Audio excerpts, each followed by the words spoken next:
بسم اللہ الرحمن الرحیم۔ السلام علیکم۔ رضا علی احمد یوٹیوب چینل میں تمام ناظرین کو خوش آمدید۔ ناظرین، شفقت رسول سینئر جرنلسٹ اپنی کتاب پارلیمنٹ سے بازار حسن میں لکھتے ہیں کہ شاہد حقان عباسی جو دیکھنے میں تو بہت معصوم لگتے ہیں لیکن ان کی حرکات بھی سابق حکمرانوں کی طرح بہت ہی گندی تھیں۔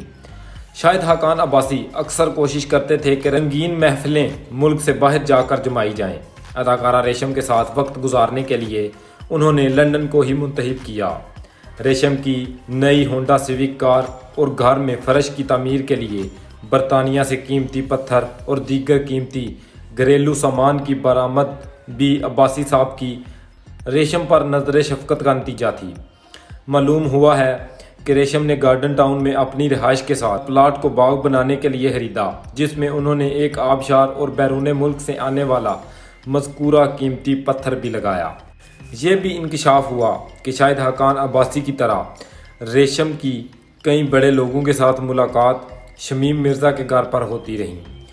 ریشم فلم انڈسٹری میں آنے سے قبل اپنی بڑی بہن کے ہمراہ گارڈن ٹاؤن میں شمیم مرزا کی رہائش گاہ پر مخصوص محفلوں میں شرکت کیا کرتی تھیں، جہاں ریشم کی بیوروکریٹس اور پیسے والے لوگوں سے ملاقات ہوا کرتی تھی۔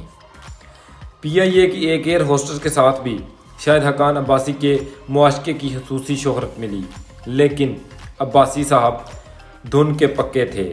یہ تو بلا ہو بیگم عابدہ حسین کی امریکہ میں پڑھنے والی صاحبزادی کا، جنہوں نے عباسی صاحب کی تمام تر توجہ اپنی جانب مبذول کی، ورنہ یہ عباسی صاحب ایئر ہوسٹس کو لے کر اڑ چکے تھے۔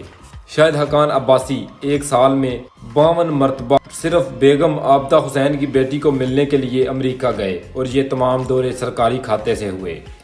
ایک اخبار نے جرأت کا مظاہرہ کرتے ہوئے جب ان 52 سرکاری دوروں کا پس منظر بیان کیا تو شاہد حقان عباسی نے PIA میں اس اخبار کی ترسیل بند کر دی، لیکن جو بات عوام تک پہنچنا تھی وہ بالآخر ان تک پہنچ ہی گئی۔ لوگ شاید صحیح کہتے ہیں، عشق اور مشق لاکھ چھپائے نہیں چھپتے۔ اسی کے ساتھ آپ کا خادم رضا علی احمد آپ سے اجازت چاہتا ہے۔ انشاءاللہ اگلی ویڈیو میں ملاقات ہوگی۔ اتنی دیر کے لیے اللہ حافظ۔